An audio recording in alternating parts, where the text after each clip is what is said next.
Class 11-এ তোমাদের যে 3টি পোয়েট্রি পড়তে হবে তার মধ্যে প্রথম পোয়েট্রি আজ আমরা পড়তে চলেছি। কম্পোজড আপন ওয়েস্টমিনিস্টার ব্রিজ। ফার্স্ট যে পোয়েট্রিটা আছে সেটির নাম হলো কম্পোজড আপন ওয়েস্টমিনিস্টার ব্রিজ। কম্পোজড কথার অর্থ হচ্ছে রিটেন। ওয়েস্টমিনিস্টার ব্রিজ মানে লন্ডন ব্রিজকে বোঝানো হচ্ছে। ইংল্যান্ডের টেমস নদীর উপর যে নির্মিত যে লন্ডন ব্রিজ, যেটা আমরা লন্ডন ব্রিজ নামে চিনি, তার আরেক নাম হচ্ছে ওয়েস্টমিনিস্টার ব্রিজ।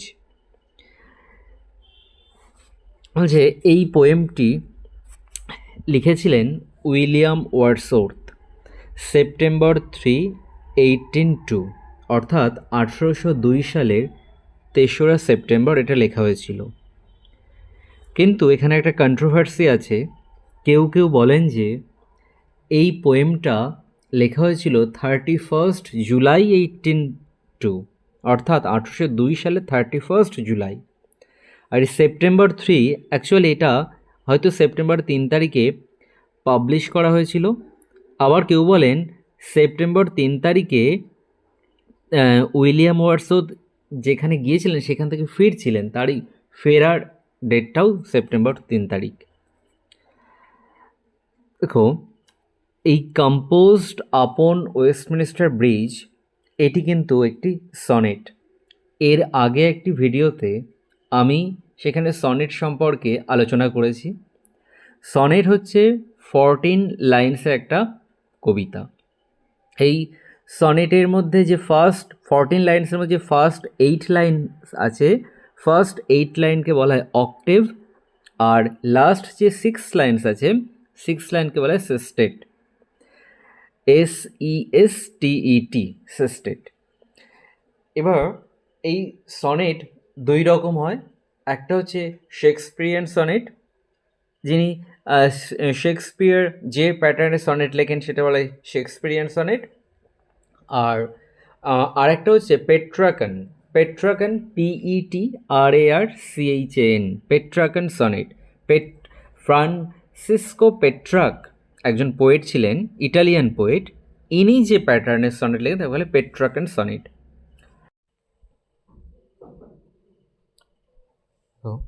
উইলিয়াম ওয়ার্ডসওর্থ, এনার জন্ম ইংল্যান্ডে। ইংল্যান্ডের কাম্বারল্যান্ড কান্ট্রিতে এনার জন্ম।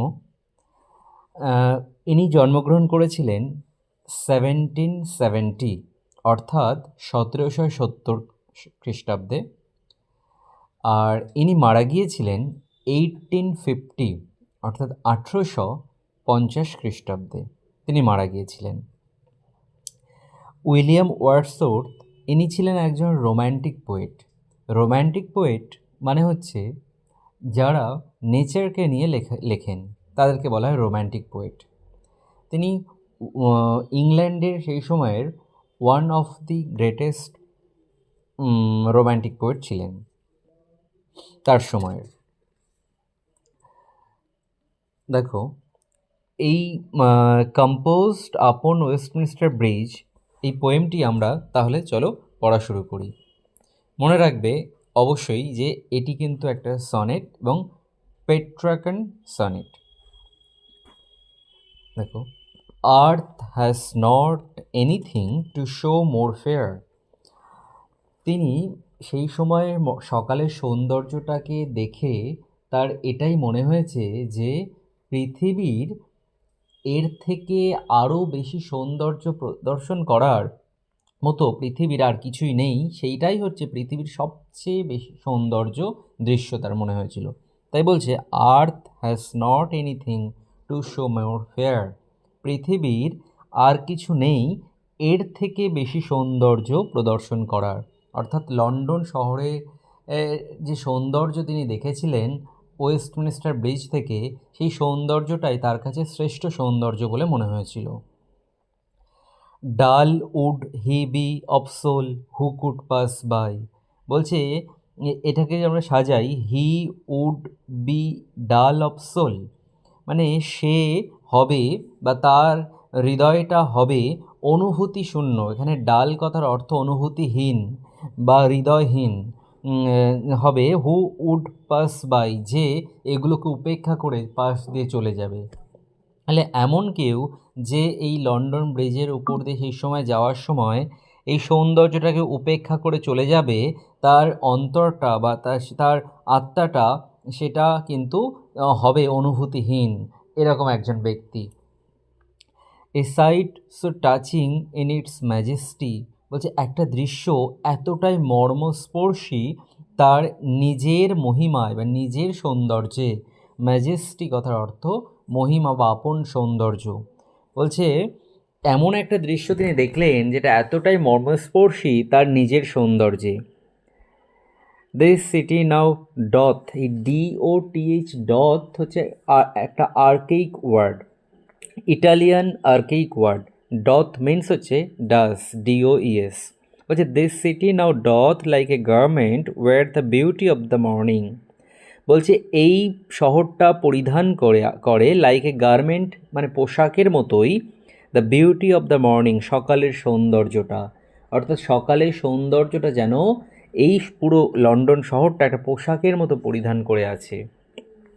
সাইলেন্ট অ্যান্ড বেয়ার, সাইলেন্ট কথার অর্থ এখানে বোঝানো হচ্ছে যে সব কিছুই নীরব বা শান্ত, অ্যান্ড বেয়ার, বেয়ার অনাবৃত, অর্থাৎ যেদিকে তাকানো যায় শহরটাকে পুরো দেখা যায়, খোলা দেখা যায়, তাই অনাবৃত শহর। না শহরটিকে ধোঁয়ায় ঢেকে রেখেছে, না সেখানে কোনো পলিউশন আছে, অর্থাৎ সেই মর্নিংয়ের দৃশ্যে সব কিছুকেই যেন কবি দেখতে পাচ্ছেন সেই লন্ডন ব্রিজের উপর থেকে। Ships, towers, domes, theatres and temples lie, বলছে জাহাজগুলি, অর্থাৎ সেই টেমস নদীর উপরে যে জাহাজগুলি। টাওয়ার্স, টাওয়ার কথার অর্থ হচ্ছে চূড়াগুলি। ডোমস মানে গম্বুজগুলি। থিয়েটার্স মানে নাট্যশালা, অ্যান্ড টেম্পলস এবং উপাসনালয় বা মন্দিরগুলি, লাই মানে আছে, ও open unto the fields, open unto the field, এই ওপেন কথার অর্থ হচ্ছে উন্মুক্ত, আনটু দ্য ফিল্ড মানে মাঠ পর্যন্ত, অ্যান্ড টু দ্য স্কাই আকাশ পর্যন্ত, অর্থাৎ মাঠ এবং আকাশ পর্যন্ত আছে এই ships, towers, domes, theatre, temples, এগুলো সব যেন খোলা উন্মুক্ত পড়ে অবস্থায় আছে। All bright and glittering in the smokeless air, বলছে all glittering and all bright and glittering in the smokeless air, সব কিছুই যেন উজ্জ্বল। অল মানে এই শিপস, টাওয়ার্স, ডোমস, থিয়েটার এইগুলোকে বোঝানো হয়েছে, এই সব কিছু যেন উজ্জ্বল, অ্যান্ড গ্লিটারিং এবং চকচক করছে, in the smokeless air, smokeless কথার অর্থ মানে ধোঁয়াহীন, মানে এখানে পলিউশন ফ্রির কথা বলা হচ্ছে। তাহলে এই দূষণহীন বাতাসে সব কিছুই যেন উজ্জ্বল এবং চকচক করছে।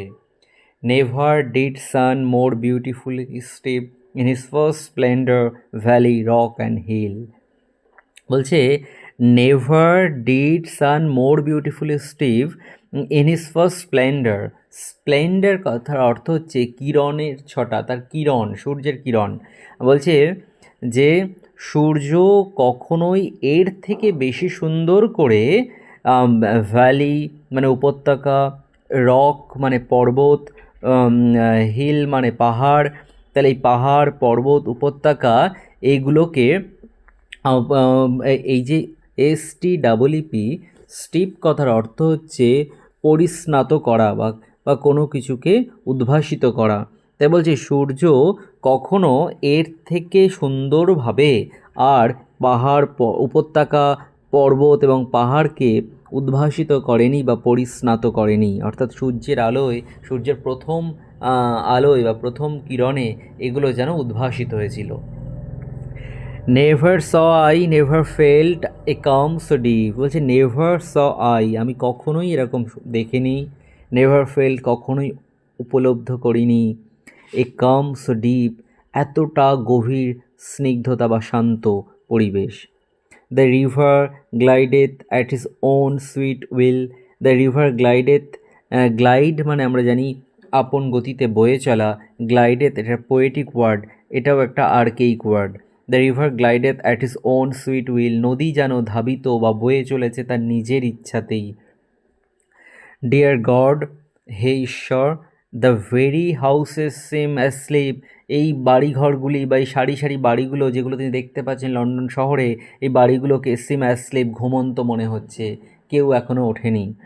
And all the mighty heart, এবং এই পুরো এই মাইটি হার্ট মানে লন্ডন শহরটাকে বোঝানো হচ্ছে, অ্যান্ড অল দ্যাট মাইটি হার্ট, এবং এই পুরো লন্ডন শহরটা ইজ লাইং স্টিল, এখনও যেন ঘুমন্ত। এটা কে কবি গডকে স্মরণ করেছে, কারণ গডের কাছে তিনি জানাচ্ছেন এই তার এই দুঃখটা যে পুরো বাড়িগুলো যেন এখনও ঘুমিয়েই আছে এবং পুরো লন্ডন শহরটা যেন এখনও ঘুমিয়ে চলেছে, এই সকালের সৌন্দর্যটা দেখার জন্যে কেউই ওঠেনি, এটাই তিনি বলতে চেয়েছেন। যদি তোমাদের এই ভিডিওটি ভালো লেগে থাকে তাহলে অবশ্যই লাইক, কমেন্ট, শেয়ার করে দিও।